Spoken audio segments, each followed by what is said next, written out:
Magandang araw mga lods. Inisprayan ko nga yung motor dyan kung talagang legit natatanggal yung kalawang na na-order ko sa TikTok. Kaya ayan, tinatanong nga ako ni nanay dyan kung ano yung nilalagay ko. Sabi ko naman, ayan, pampatanggal daw to ng kalawang. Kaya tinry ko sa kadena ng motor. Kaya mapapansin mo dyan, medyo mabilis kasi fast forward ko na siya dyan kasi medyo mahaba ang video na to kung hindi ko ipa-fast forward. Kaya inikot-ikot ko na dyan yung pang-spray. Kakahatid ko lang kasi dyan kay baby girl. Kaya pagka-uwi ko, ayan yung kagad yung ginawa ko. Kaya ayan, tignan mo naman yung itsura. Mukha namang malinis na yung kadena. Mukha nga lang.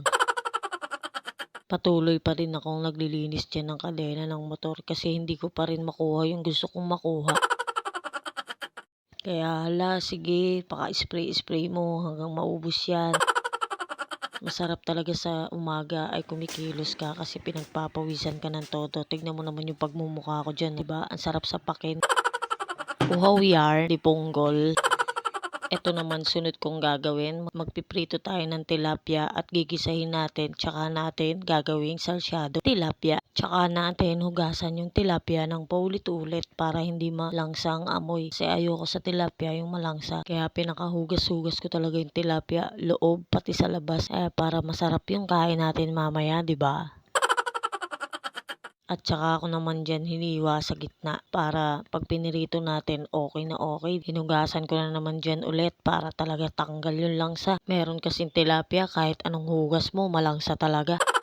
Ayan, nilagyan ko na siya ng asin. Mekos-mekos na natin sa asin para mamaya ready to prito na lang. Mekos-mekos pa rin tapos tsaka tayo maghugas ng kamay. Ready to prito na tayo. At ito naman itlog, tsaka natin siya shake yan. Nilagyan ko na pala ng asin yung sa mangkok, tapos sinunod ko yung betchin. Tapos mekos-mekos na natin yung itlog niya. Mahilig talaga ako kapag nagluluto ng ulam, panay ako hugas ng kamay kasi parang hindi ako sanay na may dumi yung kamay ko. Kaya ayan, lalagay na natin yung itlog dyan. Tapos tsaka natin imekos-mekos, insan.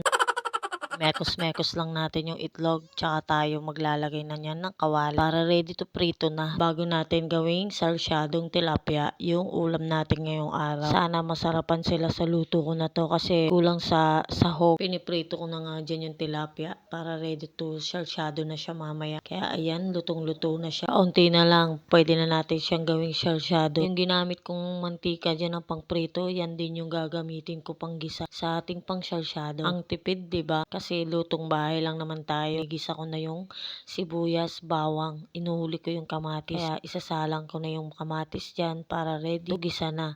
Tapos maya-maya ilalagay na natin yung tilapia. Tapos natin gisahin yung bawang, sibuyas, kamatis. Isusunod na natin yung itlog. Ganyan ako magsarsado, parang gisang itlog lang. Tsaka ako lalagyan ng tubig yan. Tapos papakuluan at ayun na. Ready to sarsado na siya.